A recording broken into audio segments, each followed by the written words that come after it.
Yeah. We're live. We're live. Brilliant. Okay. How exciting. We just have to assume there's other people at the other end watching, but actually, whether they're there or not, we're going to get started, aren't we? Basically.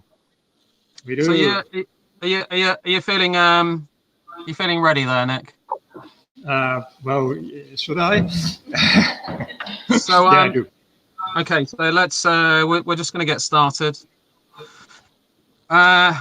This is. I think this is a historic moment myself. We've got not only kind of quite a European-wide international a peer review group here.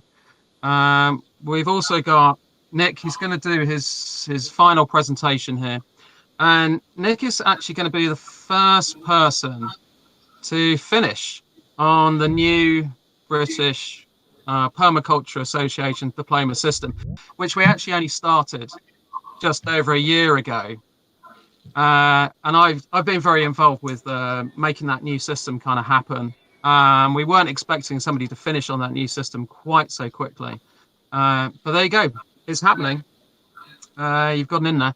So I definitely need to give some thanks to yourself, Nick, and congratulations to yourself for getting to the stage. I'd just like everybody to know that this isn't a process of assessment at this stage now. This is very much a process of celebrating the work that you've done. All that assessment work has been done. I've been involved with that myself. I supported Kat in the process of your assessment of your designs, and Thomas, if I've got that right, did your FPA2, the second level of assessment, and it's all been signed off. As tutors, we've all agreed that your work is excellent and amazing. And so here we're kind of here to hear a kind of a summary, as it were, of your key moments, your lessons learned, your highlights, your low points maybe as well. Who knows what you're going to be sharing with us? We shall see. So you've got 45 minutes to share those bits with us, and then after that there'll be about 15 minutes for some questions, which will come from myself and the other members of the peer review group here. And then we'll go away and have a little kind of quiet meeting to one side, and then after that there'll be a little kind of presentation back to you there, Nick. So I don't think I've got anything else to say. I think it's all over to you. I'll keep a bit of an eye on the time. It's kind of 11:15 now, so you've basically got until it's 11:15 in UK time, I should say. I don't know what time it is wherever you're watching here, but I'm going to give you until 12 noon, and then I'll if you're still talking at that point, I'll let you know. Great. Okay, thank you, Will. Pretty cool. Let's start the presentation.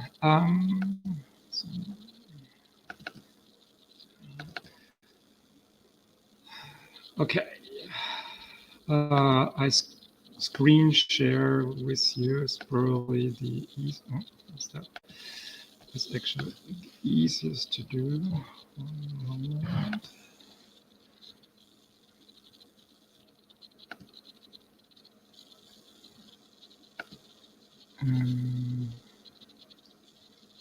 That's not. Where is it actually? One second. Over there.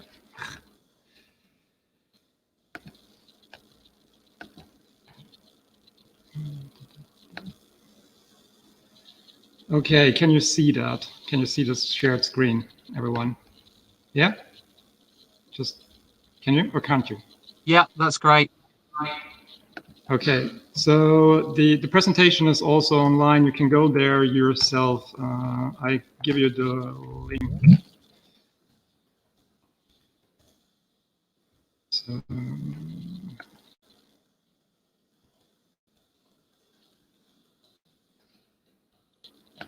it's here. Where's the chat window? Actually, it's it's here. Here's the chat. So there is the link, and this is where you can go and you can see it or browse there yourself. So here we go. The Diploma in Applied Permaculture Design, the final presentation. So all the designs are available online. They are at Lumia's on my website, Buxhorns. And if you want to give feedback at the end, you can go also to our website and open the feedback form and yeah, just put in your thoughts that you want to share.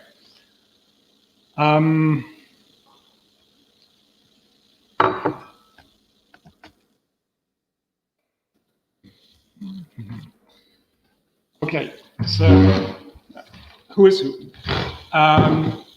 I'm the apprentice, of course, so that's for sure. My tutor is Katrina Dolores from Denmark, and the second tutor is Thomas Remiars from the UK Permaculture Association, and preceding diplomat Will Richards, who he introduced some minutes ago. And then we have the peers. So from Bulgaria, Misha, Michaela, from Sweden, Andreas, and then we have here, Dan, stand up or say hello. And we have Erki, say hello. Yeah. And then we have Moritz from Germany. So, yeah.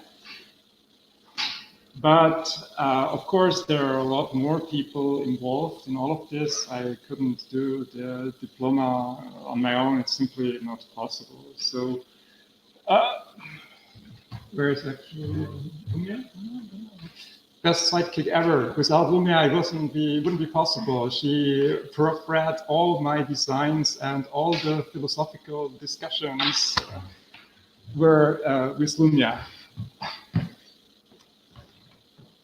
Okay, some basic dates, because Wolf was saying actually that I was very fast, but actually I weren't. I was fast according to the new setting of the UK Association, but actually my first mail to Katrina was in 2018, and I asked her if she is available as a tutor.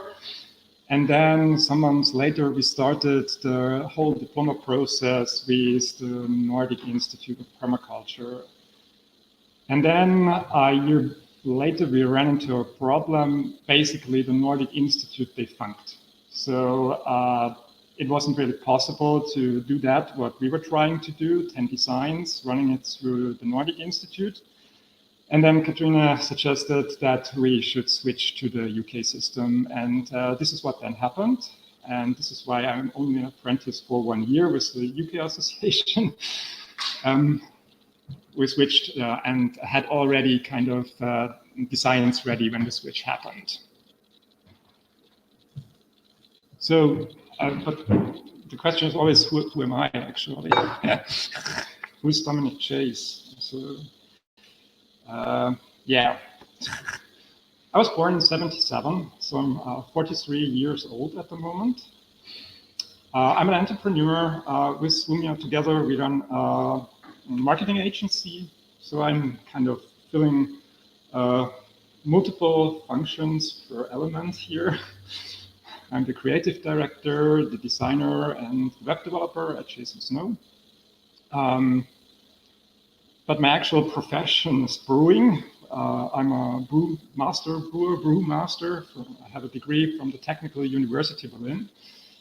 It's pre-Bologna, so it's now in 2017 they actually switched to bachelor and master, because this is one of the only institutes where you actually can study brewing. There are not that many universities in whole Europe where you can study brewing. There are 2, and they were like, oh, we don't need to reform because there is nothing that you can harmonize. So homestead beyond Buxorns in Leitigala. This is like a 45 minutes or 35 minutes drive to the south direction Lahti. And Lumi and I are living there with our cat, Sophie. Yeah, some of my previous works.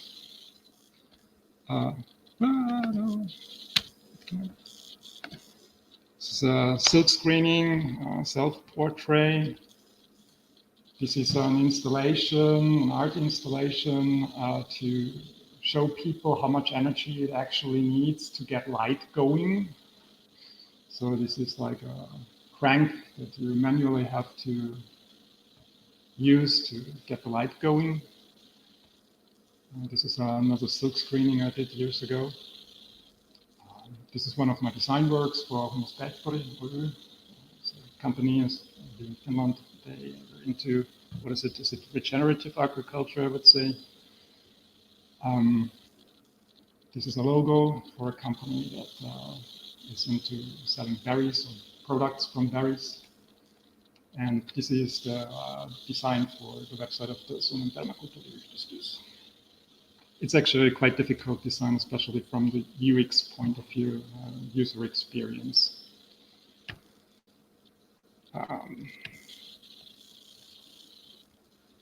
Okay, so when I started, I was thinking about myself first. So it's basically zone 0 or 0, 0. Without that, I couldn't really do anything. I had to know myself before I go into such a big endeavor like a diploma. So I created this river of life. And from that, some patterns emerged.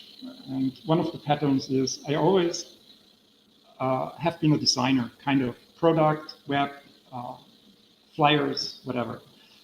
And I also have been for many times a project manager. And these projects I managed were pretty diverse, from Linux administration, internet cafe, over to several events. So yeah. And what's also was important for me to see is I had things built on serendipity. So you might ask what serendipity is. Serendipity is unplanned, fortunate discovery. So it's not like that I planned or designed for things to happen. They just happened while they happened, and they were fortunate for me. So from the things I saw, I created a SWOT analysis, and yeah, from that, I had one very important finding. I couldn't design a pathway. So the UK Permaculture Association requires you to actually design a pathway, a diploma pathway, that you know what you will design with those 10 designs. It's also a requirement from Germany, that the German association, it's actually a pretty heavy requirement. You must have it done, and you must have it got assessed before you're being allowed to actually go to the diploma. So, but for me, this was a little bit like, yeah, it didn't really play to my strengths, and it doesn't really play to serendipity. So I had to really leave space for things to happen. So, 10 designs. 5 of them are land, 5 of them are social. It's actually a pretty good split. I wasn't planning for that actually to happen. The ones marked with 1 asterisk are by serendipity. And then Katrina had a prerequisite for me. She wanted me to have at least 1 design for the Finnish Permaculture Association. So at the end, there were 2, but 1 was a requirement. Okay, so I don't have really that much time in 45 minutes to show you all the designs. So What I like to do is I'd like to I first like to ask you peers, can you put in the chat which design you want to see first? So if you go to the, I show you the 10 designs, and I like to just put into the chat which one you want to see. Do you understand?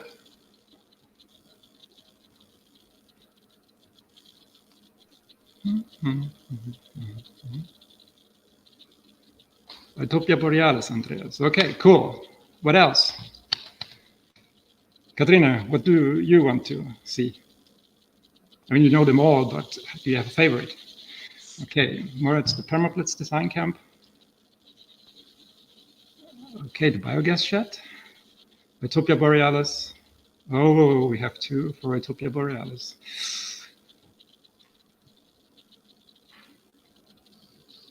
Will, any preference? I was going to say the biogas shed. Oh, okay, that was you. Okay, sorry.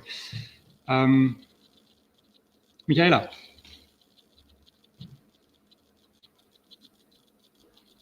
Okay, we have 2. Well, I actually wrote the biogas shed.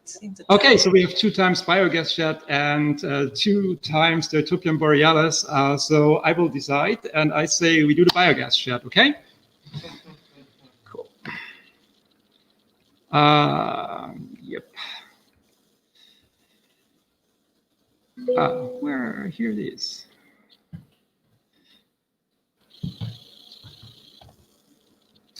Okay. The biogas shed. The biogas shed is retrofitting an old barn, really heavily retrofitting an old barn. It's one of the bigger designs. It uses the Go Sadimet process, and yes, 23 minutes read. In the beginning of a design, or at least at 80% of them, I set in the beginning the goals that I want to achieve with the design. And I set them using the permaculture ethics. So I define how I want it to be in terms of earth care, people care, and fair share. So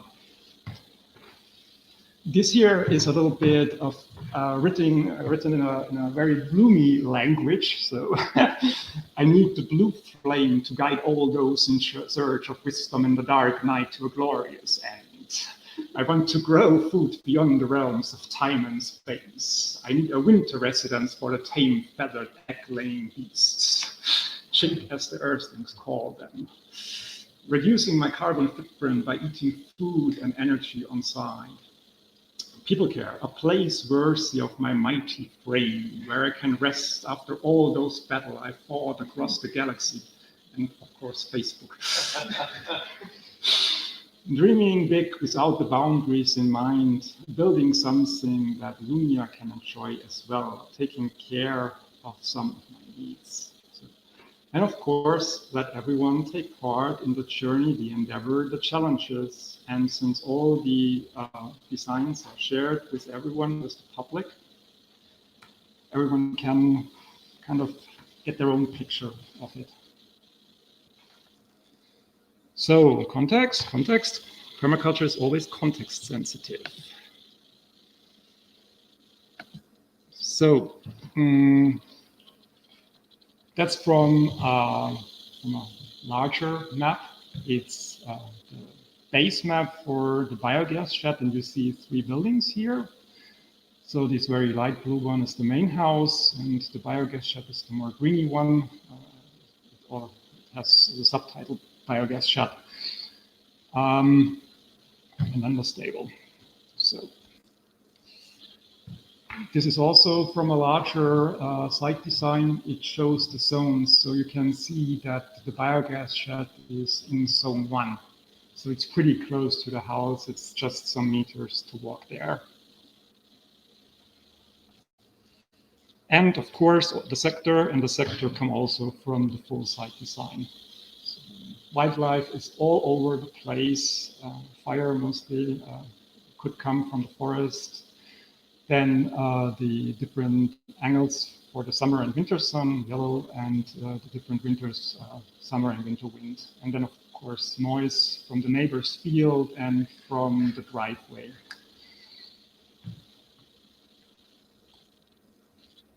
This is then with vegetation around. So around the biogas shed is a big oak and cherry trees and some bushes. Behind it is nothing because there's an electricity post. There cannot be anything, no trees.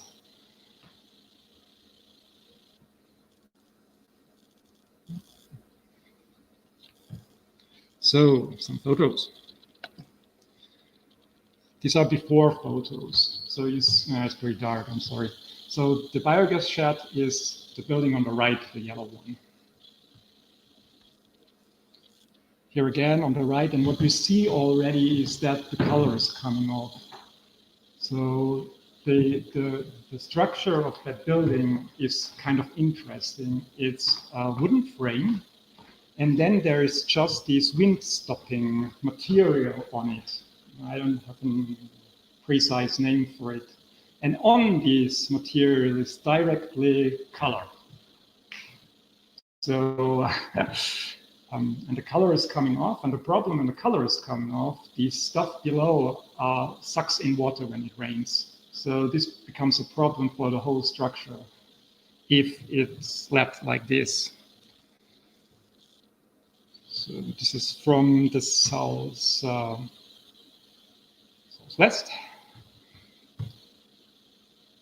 This part actually, this side was far better in shape than the other. And this is during winter times.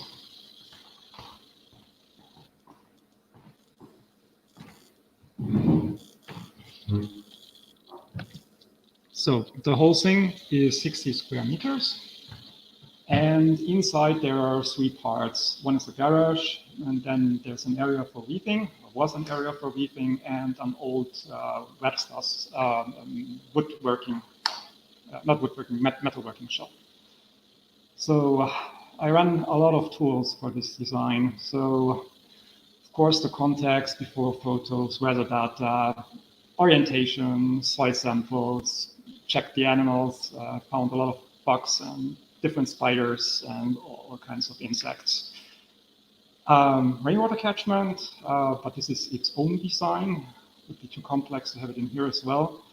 I run a paste sheet, research budget, PMI, SWOC, function system elements, limits and needs. And then in the design, of course, from patterns to details, I had a bubble map. I also did a McHarg exclusion, had a flow diagram, relative location of elements. And what I kind of found after this design was the more complicated the design gets, or the more complicated the whole setting is, the tools help a lot. They clarify questions or show things that can be done. So, yeah, this is a drawing. And actually, I mean, you always think of me probably as something that works a lot of digital, but actually I don't. I have this here. And I actually, the whole diploma is 3 books, 3 of those. So, yeah. And at one point I scanned them to keep them. So at the lower part, these drawing where you see these 3 circles, this is basically the indoor food forest. It shows 2 or 3 trees and then the surrounding bushes, or the supposed surrounding bushes. And the upper part, the upper drawing, that's the front of the biogas shed. And of course, I run these designs more often on an iteration base. This is a workflow. What happens? This is especially made for the biogas plant that sits inside the biogas shed.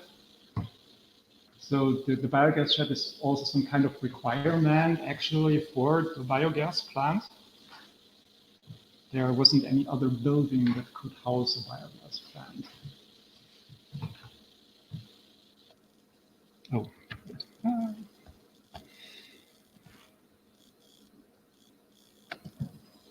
I ran soil samples and then had them measured against the soil pyramid, against USDA. Sorry, I don't have the picture here.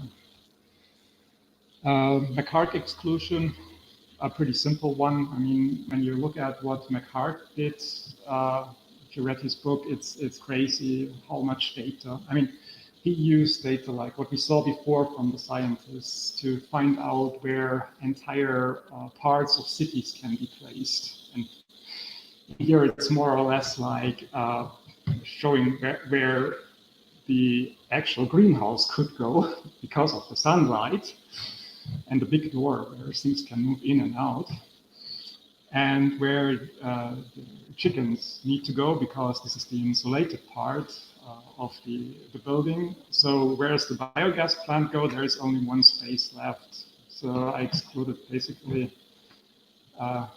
the places I knew where things could go, and then I had the place for the biogas plant is the question mark in the middle. Okay, the bubble design, also to make sure that I'm on the right track. So you can see the greenhouse or the indoor food forest on the right, and also some space where I can rest, hopefully not in peace. And then the biogas plant, and then the biogas plant is the one square in the bottom, and the other is the gas storage, CH4. And then some drawing for the chicken. And then, of course, you need Wi-Fi. Without Wi-Fi,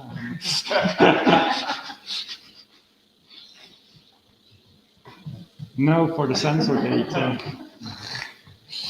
But yeah, for the chicken, why not? Yeah.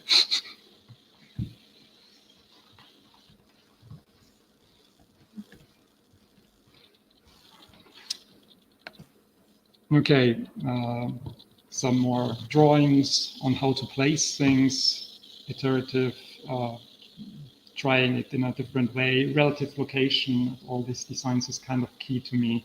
How to place things to make sure, for example, that water is stored in a higher place to have more potential energy that I then can use to bring water to different spots. Here again, some drawings, placement on the left and the middle, so a little bit more details. I was playing around with having raised beds inside and have the water storage in a different position. And then at the end, I had a kind of 3D drawing from, I remember actually then when we had the presentation at the PDC, you said, this is what you expect from me. I hope I fulfilled it now. It's a simple SketchUp drawing. I use SketchUp for these kind of things. It's pretty simple to do. I mean, it's good enough for me. For an architect, probably not, but good enough for me.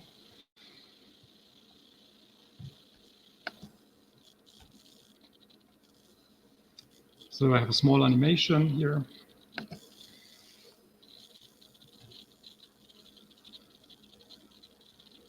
Get a little bit more of idea. So I have thought it as that it will have a glass roof or a polycarbonate roof, so that there is more light inside than with the metal roof. Oh, what has happened here?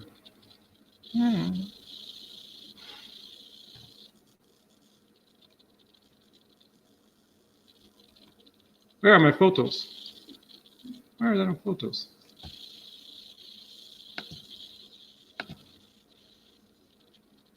Hello. I'm sorry. It hasn't found.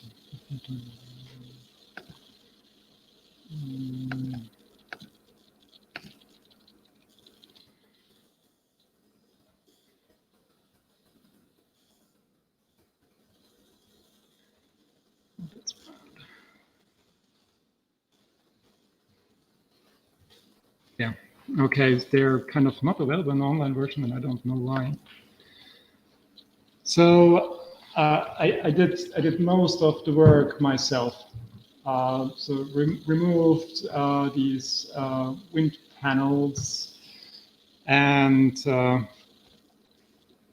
removed the interior, the structure inside. It was basically too low for me. The door were at 1.80 m, so I was hitting my head all the time. Really nice, and I was standing like, oh, no. So I removed this, and this is a picture from above downwards to the garage, which is now, or was then full of wood, of also garbage. Yeah, found in the garage a lot of garbage to get rid of. So work continues. Already the windows is actually, yeah, those windows in there, they are all from Kerala, Tampere. So Lumia and I drove by the Kela building in Tampere, and they were renovating. And I was saying to Lumia, ask, I want to have this picture, these windows. Lumia went there, asked, and yeah, they were giving us all their windows. So we still have some left. So yeah, kind of Kela paid for it. Kela social, Finnish social security, if I have to translate it, or yes, yeah. Inside again, then already removed the upper floor. I got a lot of wood from that, from the outside. And this is the front, and there are the Kela windows. And this is a whole lot of work, I tell you. I did that alone. This was crazy. It was lifting up all those windows. They are heavy like hell. Ah, this is too far. So this is how it ended, or how it looked last year. So I have these kind of indoor thick forest growing with different layers. There is at the moment mulberry. There is goshi. The goshi is actually crazy. I planted it in March, and it's now it was, 30 centimeters in height. It's now 2.5 meters, within 1 year. And of course, I use it for the tomatoes. The last tomato died today, so it's actually pretty warm in there, and it's a pretty good climate when you get there. The air is really nice to breathe inside. I have this hanging chair. That's the one on the right. I really enjoy being there. When Lotta Laaksonen visited, one day she was like, "Whoa, amazing!" And she was just jumping over these beams. And I mean, Lotta to me is compared very small, or she's like 1.60 m, and she was just jumping down there. And I was like, yeah, for sure, I couldn't do that. Hitting my head all the time.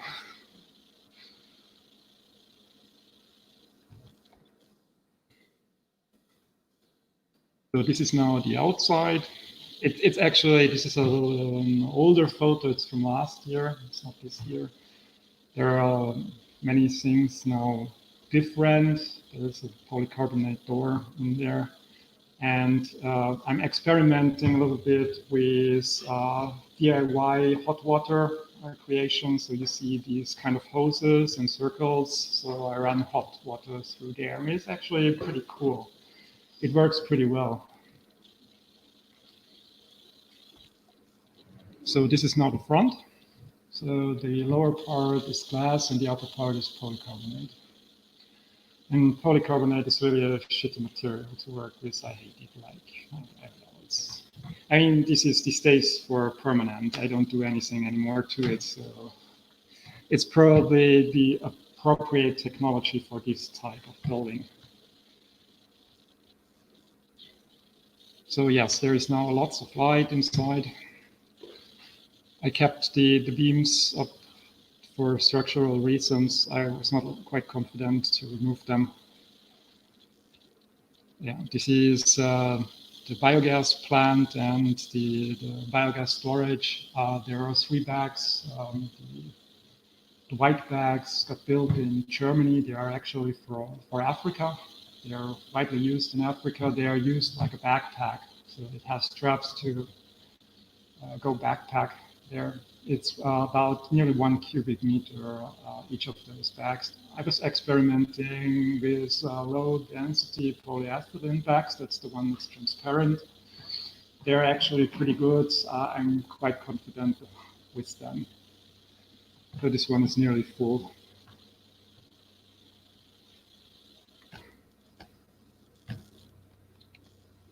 Yeah, short drone video. And you can see that is the polycarbonate on the top already. So this is nearly how it looks now. I've cut the Prunus avium a little bit back, so it's the cherry trees in the front have been cut. It's still a little bit too high, but it's okay at the moment. The water storage is shaded, good from sunlight, so the plastic doesn't deteriorate. And what you see, this black large thing in the, kind of in the middle, this is air heater. It's a solar furnace, and it's quite good. It goes up to 35 degrees when the sun is shining. And it has a constant stream of hot air.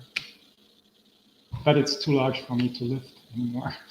It weighs too much to bring it to its actual position at the house. So if you are at my place and you have time, you can help me too. So yes, credits. Lumia, like always. Thank you for your patience with me with this design. Sirpa, that's Lumia's mother. With Vitva, my good friend, we lifted the polycarbonate up. So this was 1 day's work. And then, of course, Nico, that's family. I created, yeah, I shouldn't really talk about it. I shortcutted the electricity and couldn't find what was the problem. And of course, Esko, Lumia's late father, he kind of built the parts of the structure and created actually something then what I can then take on. Okay, this is that. How much time do I have left? It's 51 already.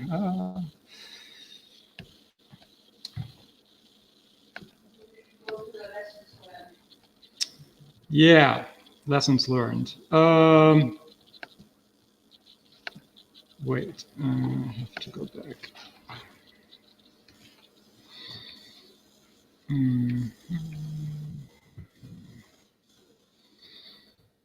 Lessons learned. Overall, just from this design. I mean, from the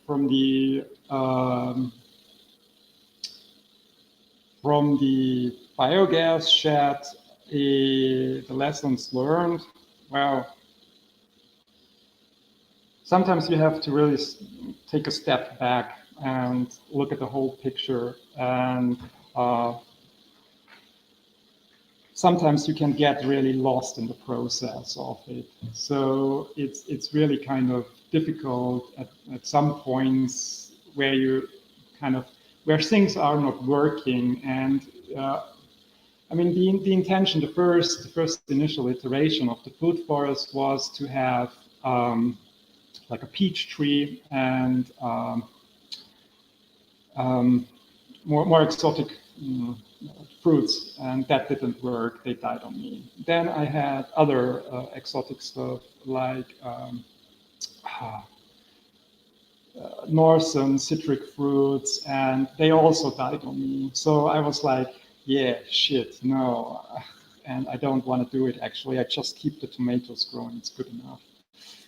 And then there was that point when I saw that the continuous care for the soil, where I brought in the effluent, mixed it with charcoal, blended it with straw, used compost from, I got a very good soil at one point, because at the beginning it was just sand. I mean, it was really just a sandy soil. And now the capacity seems to be far better than it was before, and I have mushrooms growing there by themselves, because I brought these wood chips in, and the straw already was wet and had fungus in them. So it looks different now. When you lift up the straw from the floor, you can already see kind of that the mycelium is growing nicely. And so it after 2 years, it looks different. But at one point I was really like, I grow tomatoes, and I probably grow them hydroponically. But now, yeah, it's good. So yeah, on this design, definitely just slow, one step at a time.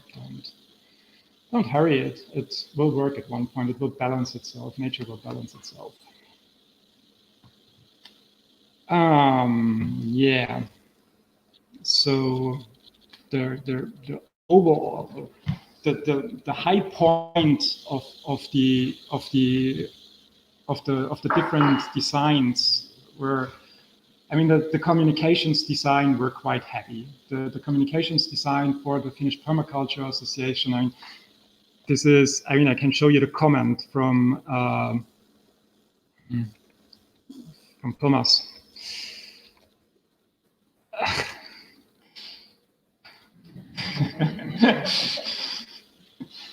I mean, it's one of the biggest designs, and it plays a lot with technical aspects of communication. Like, for example, one question: who of you uses Gmail? Hands up. Who uses Gmail? So it's a lot. It's over 50%. Who is on Facebook? It's also a lot. It's over 50%. So I was like, going for, yeah, why actually do we create this communication monoculture with inside permaculture? So, and I was playing with that, and I had a write-up which Erkki read, and he was then at one point saying to me, yeah, but you actually haven't designed, you just evaluated. So the actual design, this is not just 6,000 words, it's 12,000 words, because I did all these research for alternatives that are out there, which then this design is based on. So, yeah. So, yeah, of course, yeah, there are so many people involved. Alexis Jutras, Maria Grammer-Meyer Candido, Johanna Hedge, Camilla Granco, Lumjagian, and of course, Tanya Korvenma. She did the initial work in the association in communication. And yes, there's again, for reading it twice, I think it must be really devastating to have read these. It got shorter. Yeah, I got. And I got a good comment, but not from the right president. Okay, what really worked, and what I really at the end like was the outcome that it actually is a website, or is content in a website. It's not a PDF that sits somewhere that you can download. It's a website with all the links that go somewhere. So instead of writing about Mexico, about the food forest, I just say, here is the link, please read this guide, and I don't have another 5,000 words about the Mexico. And if I want to bring in what's Scrum and what's a Kanban and how project management tools work, I don't have to write about it. I just link them. And I also can interlink all my different designs, because I have designs that depend on each other. So I couldn't have a biogas design without the biogas shop. And I couldn't have a templating workshop for a biogas workshop without the biogas plant and the biogas workshop. So a lot of these things depend on each other. And it's really nice inside the designs to link them against and say, hey, read this, read that. Okay, yeah, costs. It's 960 euros about. So this is the total for all the tutoring and for association. So I mean, the tutors do a lot of work. I mean, Katrina had to read all these designs, which is 44,000 words in total, 105 pictures, a lot of drawings, a lot of illustrations. And Wilf had to read parts, and then Thomas had to read parts. And yeah, it's a lot of work for a lot of people. And I got lucky, I got a little bit of funding for Katrina's part, and the rest I paid out of my pockets. This is the regenerative continuum. So you can value against how regenerative your lifestyle is. So you can see the one before 2016. This is when I was living in a big city, Essen, 5 million in the rural Aue. And then how it looks now after I have come to Finland and live in a homestead and have own planted food, foraged, have firewood, use biogas, use passive air heating, use solar panels. I mean, I'm still not very good when it comes to travel. I mean, family is in Germany, and when I want to see Moritz, I have to go to a plane and get there, or I have to sit for ages in a bus and drive across 5 countries to get there. So closing loops come to an end now. What was going well? Yeah, the research, I really liked it. So, I mean, I read a lot of PhD thesis, master's thesis, bachelor's thesis to get information about certain things. Hours of tweaking and the learning, of course. I mean, the thing is, permaculture is context sensitive. What you design, you need to know. So if you're going to design retrofitting biogas shed, you need to know what you're doing. You cannot just kind of, hey, here's the biogas plant, I don't know what to do. So you need to know how biogas works and what security measures you might want to have. Or if you're going to design like the Permabuhat, what's it called? The lecture series. I mean, you have to know all your tools that are available to you, how YouTube Live works or how a stream to Twitch works. You need to know the site, you need to know the technology, how it works. Permaculture is knowledge intensive and it's context sensitive. It depends on what you want to design. This is the things you need to know. Challenging, yep. I had to rewrite the communication designs. This was weeks of work again. I had some complaints about brain drain in one of the designs. I had to remove it. What I really encourage everyone to do is set a limit. Don't write the 100,000 words because you want to write 100,000 words. It's 2,000 to 4,000, maybe 6,000. It's good enough.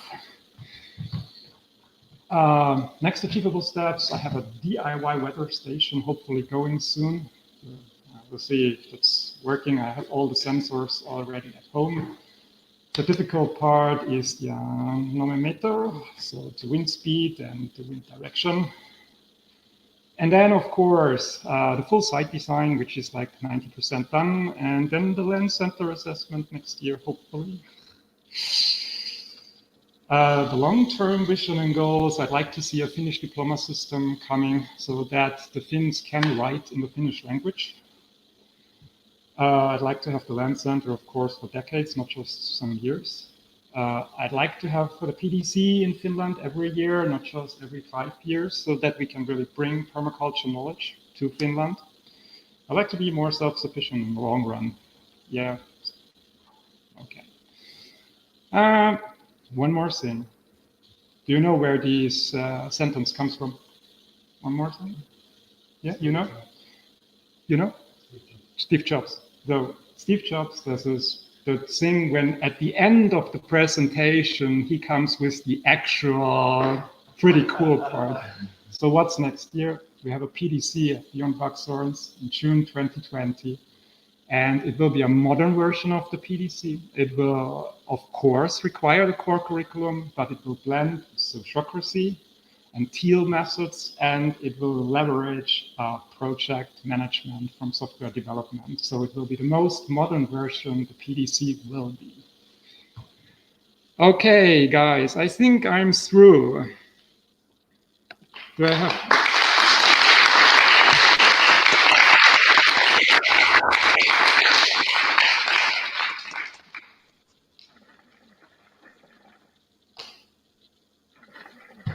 Great. Wow. I don't know how you do that clapping thing. Maybe I should try and do that myself. Oh, there Yeah, you there go. clapping. I've worked it out. Let's do it again. Brilliant. Thank you very much, Dominic. Well done. Congratulations. Thank you. Fantastic work. This is, one of a bit of a new theme going on here with doing the final presentations online. Obviously, haven't been forced to. I kind of wonder if they're going to become the new thing and everybody's going to be doing them. Not an easy thing to do, I think, with the kind of technical issues that can happen. But no, thanks. You've shared some great photos and some lovely lessons learnt there with us. Just really appreciating your appreciations you've been sharing with everybody there as well. And great to just learn a little bit more about your background, actually, where you've come from, how you got there, and the depths of that particular design. Thanks for sharing that. So we will have a little phase of some questions next. So this is open to the peer review group that is present with us. I'd like to start with a question. What I see very clearly in your presentation is lots and lots there around your thinking and planning and design tools, your use of graphics and website. What I'd like you to tell me about was what was your favorite principle, permaculture principle, as you were exploring all of these designs?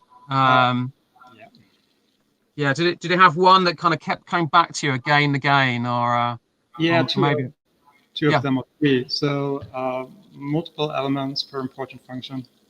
Multiple per element, and of course use edge effects. Okay. Yeah. Great. Yeah. Two great ones there. Was there anything particular about the elements and functions one that was got you particularly excited? Sorry? Say it again. Well, was there anything particular about the elements and functions principle? It's like a challenge a little bit. How many functions can I fit in? Where's the limit? Kind of. Is it 7, 9? How far can I go? I mean, at one point it becomes ridiculous because you're overdoing it. So, but yeah, how many functions can I get in? Yeah. Great. Okay. Super. Nice. And for the edge, I mean, it's like what I see, or what I like to see, is that we leverage edges in other communities instead of staying in our own bubble for too long. We have to go into other communities that do totally different stuff. Like I'm coming from the open source community, so I bring a lot of this open source spirit with me. And I think the permaculture community can use these kind of spirits coming from the open source community. Yeah, definitely. Yeah. This is such a great thing about that edge. Is, I mean, we often refer to it around the forest gardening kind of background, but in terms of like learning and sharing and cross cultures and across boundaries, that's key, isn't it? And I definitely see that in your work, and like you say, it's the example of the open source. I think in particular your design around the communications design. I remember reading that, and that opened my eyes to actually how easily we just slip into these mainstream systems without realizing it sometimes. Yeah. Great. Okay. Yeah, thank you. Could I ask if any of the other peer review group have got some questions? Should I just go through you kind of like one at a time, or does anybody particularly want to kind of go first, as it were? Can I ask Nick, which is your favorite design actually, and why? The Permapool hat. That's a social design. It's about the lecture series for the Finnish Permaculture Association. It's so light and so effective. it's like with just some simple tools, it comes down to I mean, the numbers are really interesting. I mean, we had 60 members when we started, and we had 210 when we ended. So it was so effective in getting members. Yeah, I remember you writing that as well. Okay. Lovely. And from the land perspective, it's of course the biogas shed. It's such a unique thing. I mean, I played it on the safe side, so I did a lot of things twice and triple and checked again and over again. It could have been lighter, of course, but it was earlier in the stage, so I was not that fluent with all of those tools. So do you find those land-based designs more challenging? Not more challenging, but they're different. The social designs, especially when it comes to communications, they play to my strengths where I'm coming from. With the land designs, I need to get, I have to read more. Mm-hmm. They're heavier on the research side. Mm-hmm. Great, thanks. Good question. I'm aware there's a couple of people there with you who are on the peer review group as well. Dan and is it Erki? Yeah, Erki. Would either of them like to ask a question? Yeah, I've got a couple. Dan has some. Can you hear? Perhaps you come over. Yeah, come over, Dan. Right there. So, I thought it was great. Thank you. Really interesting. And I guess my question was about relationships within designs, and that for me at least, permaculture is mostly about reciprocal beneficial relationships and the kind of quality of those and enhancing that. And I'm just really interested, you know, I'm sure there is a clear interrelationship within the biogas shed, but I'm just interested to hear a bit more about that really. What the relationship between the chickens, the biogas, the tomatoes is. You know, I can see what obvious ones would be, but just how that's played out for you as a... I can show you. Yeah, sure. Thanks, Dan.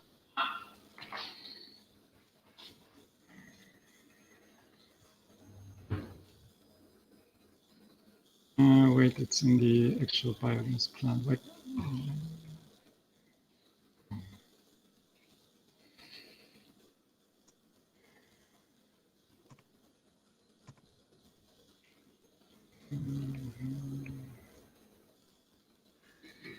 There it is. Okay. So the biogas produces CH4 and CO2, and of course effluent. And if you think of what you put into a biogas plant, like you put all the food scraps in, all you have. So all the other stuff, when there is just CH4 and CO2 as a gas, where's the rest? The rest needs to be somewhere. So it's all in the effluent, and the effluent is kind of rich in PKN. So it's phosphor, potassium, and nitrogen. So, and I can blend this with different things that are coming from different areas. I can have charcoal. I have a Contiki kiln where I can produce charcoal. The straw from the neighbors, the sawdust from the work with the food, with wood, and then the chicken poo, of course. And I can blend it, and it's a soil addition, which I then can bring into the indoor growing area again, or to the garden. And then it's like a cycle. So it stays there. It's recycling nutrition on site. So the nutrients don't leave the site, and it doesn't really matter where they go on the premise. It will all the time be beneficial because it does not leave the site. And the interesting part is that when you have visitors, then you have more poo. And I'm building at the moment a new composting toilet outdoor. So there will be a lot of more poo coming to the biogas plant, which then ends up in different areas. Did that answer your question, or? Yeah, you've got the chickens in there. No, the chickens are not there yet. It's one of the parts that has not been fully implemented. The chickens are not there. Does it even waste produce less than animal waste as far as the biomass? Whoa, not sure. I mean, the thing is that any manure produces less than food scraps, but you have all the beneficial archaea inside the shit, no matter which. So you're continuously bringing new archaeas in, which then stabilizes your system. You had more questions then. Well, I just had one other, really, it was more kind of an observation. Okay, please. It was just about that relationship at the beginning. You were talking about serendipity, Yeah. and yet I know you as a very kind of meticulous planner, Yeah, but and I just find that quite curious. Yep. I'm interested if that changed throughout the design process, your kind of relationship between the two, and how you see that balance in terms of how the diploma process has gone. So the design I liked most, or what I said in the beginning, is the Permapoet. And I probably couldn't have done it when I would have been in the right position to do it. So it's probably, I mean, I haven't planned for it that the Permapoet happens. It was just COVID happened, the numbers were declining, and I had to do something. So, and then I was seeing that the UPC will be online, or was online, and I was thinking, yeah, I cannot really, or shouldn't do such a big thing alone. So what can I do? And it was not like, I mean, it just happened. I'm just interested in how that feels for you, the difference between kind of, I guess, instinctive versus very methodical planning. I'm just interested. I mean, the thing is, for example, there are new PhD researches around that show that actually design methodology doesn't add any quality to a design. So, yeah, I'm not sure. I think it played nicely. It fits very, very organically, kind of into the overall design. And it would have. I mean, I have a list. When I started, I had a list of like 30 designs what I could have done, and I picked some of them, some I didn't, and then I just left the space for things to happen. And I think the things that happened were nice. I mean, the Perma Cafe, it's an interesting small design to teach during a World Cafe how the CF design process works. So you do teaching while you stack functions. So.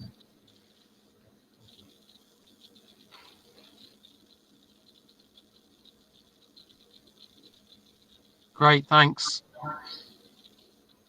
I think this the inclusion of serendipity is great myself. I fully support that. I mean, there is a kind of notion of doing this learning pathway design at the beginning of your diploma pathway, but I mean, for the British system, it doesn't need to be something that actually ends up being assessed. But we certainly encourage everybody to do it at the start, just to give some sense of planning and direction, effectively designing what it is you want to get out of doing the diploma pathway. Yeah, but keeping room for spontaneity and fluidity, and using your intuition, your instincts at various times is a crucial part of that. That there's various principles that really come to mind there, in particular about accepting feedback and creatively responding to change. Very, very important. You have to be on the ball there and have your awareness of like, okay, that's what I want to do, but actually this is what the universe and the world or my community around me is telling me actually is what's really needed, right now. And actually I've got the skills to do that. I'm going to do that. I can give to that. And yeah.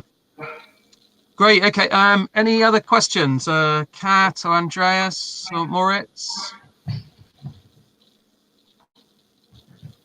Yeah, I have a question. Great, Kat, go for it. All right, so it's around the ethics. I noticed that you use the ethics a lot in the beginning of the design to kind of have a direction and define your designs in terms of improving the ethics in a way, or working along the ethics to improve the world, I guess. How do you find overall in your diploma that you have kind of contributed to Earth Care, People Care, and Fair Share in the world? Yeah, good question. I mean, it's ethics. Ethics are for each person different. So no one in the permaculture community probably has the same interpretation of the 3 ethics. So yeah, I think with reducing carbon footprint and sharing all the knowledge and all the designs for free, I think it's a good contribution to Earth Care, of course, by living a more regenerative life. And for the People Care, I think it took kind of good care of me, so Zone 00, and then of course outwards of Lumia, and then family, friends. So and then what's beyond my reach. And to the Fair Share part, yeah, it's give and take. I mean, I'm a little bit more on the limits of resources side, the original 3rd ethic. Doing not too much, don't spend a lot of money for big things.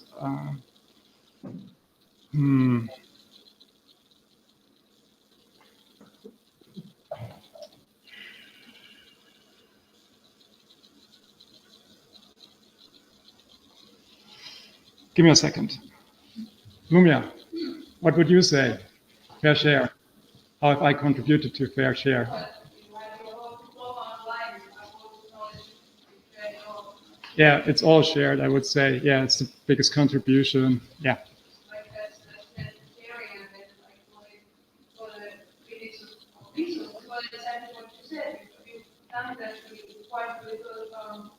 Yeah, I done it with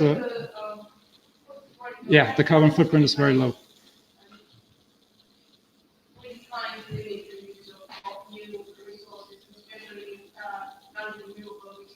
Yeah, yeah, definitely. Did I answer your question, Kat? Yeah, thank you. Did. Great, thanks, Kat. Yeah, good question. The ethics are, I totally agree with you there, Dominic. They're open to interpretation, and everybody does have their own slight variation of how they might apply them. Yeah, and that Fair Shares ethic is definitely the trickier one. Yeah, I totally agree. I mean, I think you've done some exemplary work in terms of lowering your carbon footprint. I mean, the biogas work is outstanding. Well, and other things as well. Thank you. Andreas Moritz. Yeah, I have. So I would like you to kind of share something. That would be.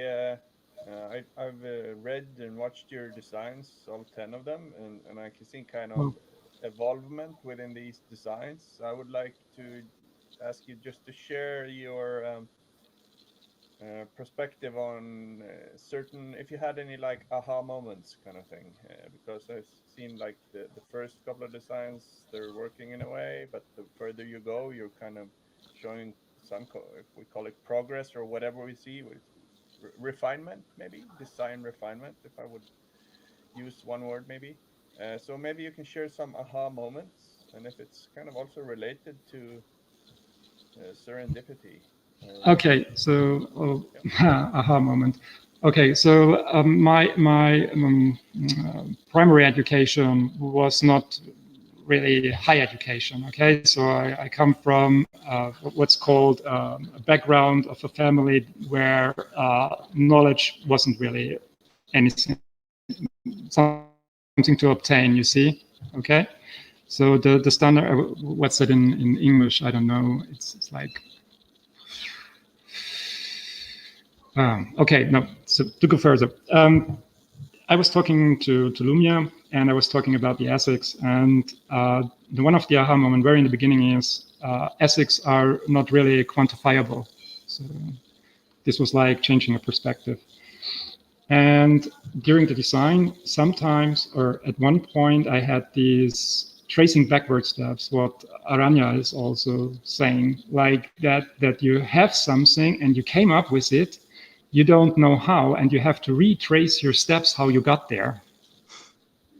So this was kind of an aha. Yeah, this is how I actually came to that idea, because all the other things I have done before led to that.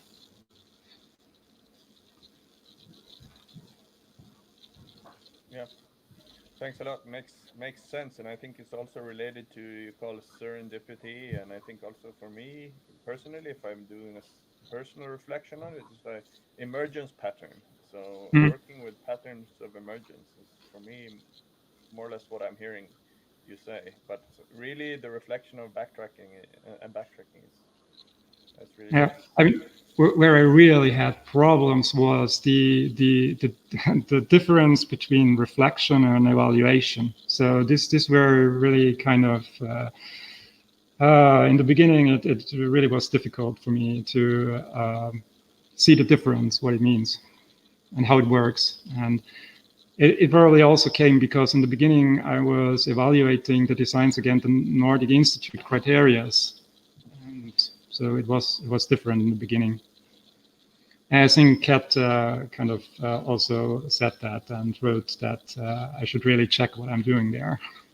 And then I was like, oh, yeah, actually, makes sense. Thanks a lot for sharing, Nick. Great work. Thank you. Yeah, thank you. This is a classic issue that comes up again and again, is this what's this reflection thing, and why is it different from evaluation? And I mean, for anybody listening who doesn't know, I mean, they are jargonistic words for us. It's just really to separate out your lessons that you learn from the topic, the content of what you're focusing your design work on, versus your lessons learned from the process that you went through to enable you to get from A to B, to C to D to E. We could have come up with a couple of different words for it, really, but effectively that's the difference. So evaluation is about the content, and reflections about the process. Moritz? So yeah, I'm not in the permaculture stuff like any other people, but for me, I think about did you have any game-changing moments over the last years since 2018 to now, where you say this was the amazing, satisfying moment for you if you work on the different designs? And one of the satisfying moments was when the biogas ran, when I got the first gas, and it was like, whoa, what's that? Mm-hmm. And then with the permaboard, with this lecture series, it was like, there are really people coming. Whoa, we have 100 people on YouTube watching Netzeboulder lecture. Cool. And when you helped me with the two designs, with the workshop and with the Permablitz design camp, I was like, wait, there are so many tools outside the permaculture sphere that we have not explored yet that are so cool. It was like it was like a changing moment, seeing that you cannot be the whole time in your own bubble. You have to be out there and see what's out there. Cool. Thank you. Great. Yeah, thank you. Yeah. Okay. I have Ritva here. Ritva wants to say Yes, something. please. And Erkki, yeah. You. Queuing up. Where do I speak? Okay, hello. My name is Ritva Simula. I have been friend with Dominic very long time, and it has been pleasure for me to follow his ideas and his planning process. He first thinks, then he plans, then he do it. It is really planning for process, through the process and to the end. And I can see what is the end. And it is very interesting to discuss with him. And we speak Finnish and German together, and we are such kind of friends. We learn something, and this has been a fine idea subject to discuss together with nature and with whatever with Dominic. I think that Dominic is Pelle Peloton in Finnish. He has good ideas and they don't stop. Congratulations with you, Dominic, and friends with Dominic. It has been very interesting talks with Dominic. Just go on. Without Ritva, I wouldn't have had any cow manure for the biogas plant. I was at her place and saying, hey, I have this problem. I have no cow manure. And she was like, yeah, wow, let's call someone. Okay. Do you know how difficult it is to get cow manure? So everything is going to solve problems. That's why that you make solutions for them and good plans. Thank you. Thank you. Thank you. Okay. Yeah, great work, Dominic. It was really a pleasure to read. Not only a pleasure, I mean, really interesting to read through all the designs, and I must say I liked really the social designs best. They were really innovative stuff. So really good stuff. When I was reading, I actually made a table of the ethical principles.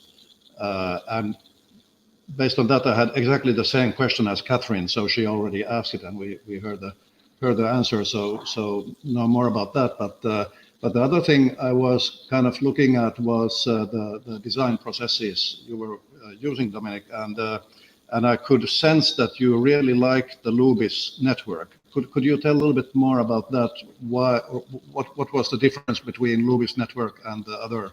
Okay. Sadimet and basic methods. The aha moment was when I was at the TPT in Bulgaria, and there was Andrea. And Andrea is an Italian diploma holder, and we had the micro teachings going. So each of us had, so there was Anton, Nordquist, and Andrea, and I, and we had to teach the others about a certain topic, and I was going for the design process. I was going for the Obredimet. And then Andrea was there, and he was before me, and he talked about Obredimet, and I was like, ah, shit, why? And so he spoke about it like, I cannot describe it. He had this very tone of voice where he really liked that, what he did. And then I came and I was like, yeah, but I'm taking this design process usually apart because for me, they are just a tool and they need to fit my needs. And then Andrea was saying, yeah, you're right. It's actually not the way I do it really. So he was saying like, yeah, the Obredimet, he breaks at the B and then he has 5 iterations with the client and goes back then when the client signed off on the B and then they are in implementation. So Obredimet is kind of, yeah, it's not reflecting reality. And when I had to talk with Katrina, she also said that the linear processes kind of not reflecting reality. And this is what, in my experience, is true. They kind of need to be amended to the designer's needs. And I think Ruby had quite long thought about it, that actually this is the case. And she came up with this process where you just jump the anchor points. And I mean, it's from my perspective not complete. I think there are missing anchor points, or there are some have to be changed. I mean, I will amend it for myself a little bit. But for me, it makes much more sense than the linear or actual circular processes. They are more creative. They allow far more creativity. And I don't think that Ruby will be the last one that we have seen as a nonlinear.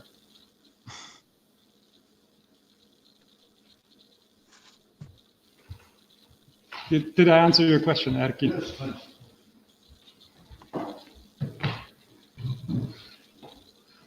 Great, thanks everybody.